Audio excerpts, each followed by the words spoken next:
मानतान गुरु गंके आबोरेन सानाम आदिवासी बयहा मिसी को तेहेन दो इन्या नोआ जानाम धरती वीडियो तला खन हुडिन को दो दुलड़ आशीर्वाद मारांग को दो जोहार चाल काते तेहेन दो धर्म लिए मिद बार कथाñ लई आंजम आबोना। धर्म लिए तेहेन दो रापाचा चलाक कान ताबोना। सिलदा तुंग धाड़ भाट भुगड़ी एलाका भित्तिक धर्म बन ᱧᱟᱢ काना। किंतु कटिज बुझाव दरकार जे धर्म दो जहान तहान दो बांग काना। धर्म अडी गुरुत्वपूर्ण विषय कथा मेना धर्म अन्य हड़े बांचाया जहां धर्मया उनी बांचा आय तबे बाड़ाय में धर्म ताबांग खान धर्म चेत हो बांग काना। धार्मिक जहां उनी आबोरेन सानाम बोंगा बुरु बाडाय मानाव बताओ आबार सत से श्रद्धाचार तहेन ताया।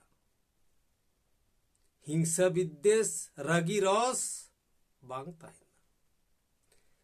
सानाम हड़ सावा नापाय व्यवहार आबार सानाम मानवा सावागे लांदा साला रड़ तबे धर्म ताबांग खान मोचा कथा तेदो बांग हुयुआ। उनी नेलते मानवा को सेड़ाय ताबोना आबार आकर्षण आको से को आकृष्टवा। एखन धर्म दो चेत जेमन इन दो ओका लेकान हड़ भाग्य से बड़ी इन्यां व्यवहार के परिचय ठीक उनकागे इन दो सांताड़ से एटा धर्म गे इन्यां परिचय से उपरम ताहले आबोरेन जहां को ललो रेयाड़ बांग को बुझावेआ उनको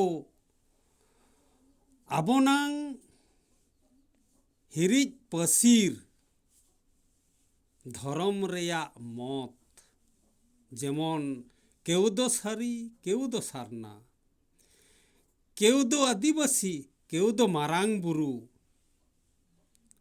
आबो आरहों इमान इमान नुकु सानाम चिका तेबन जुमितआ कथा मेना हिंसा तेदो चेत हो बांग हुयुआ सुलुक ते मुलुके माराव दाड़िया।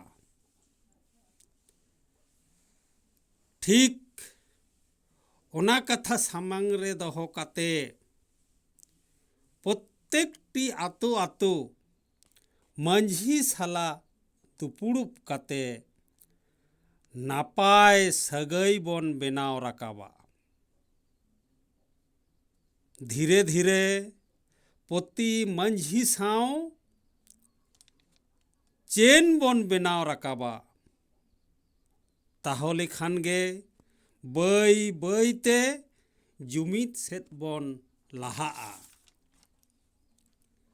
जुमित गे जतो खना मारांग दिल दाड़ी ताबन आर जुमित लेन खान गेबन धर्म रेना कोड दबन ᱧᱟᱢᱟ अकय हो अहय आटक किया। इनग गे पुनराय हुडिंग को दो दुलड़ आशीर्वाद मारांग को दो जोहार।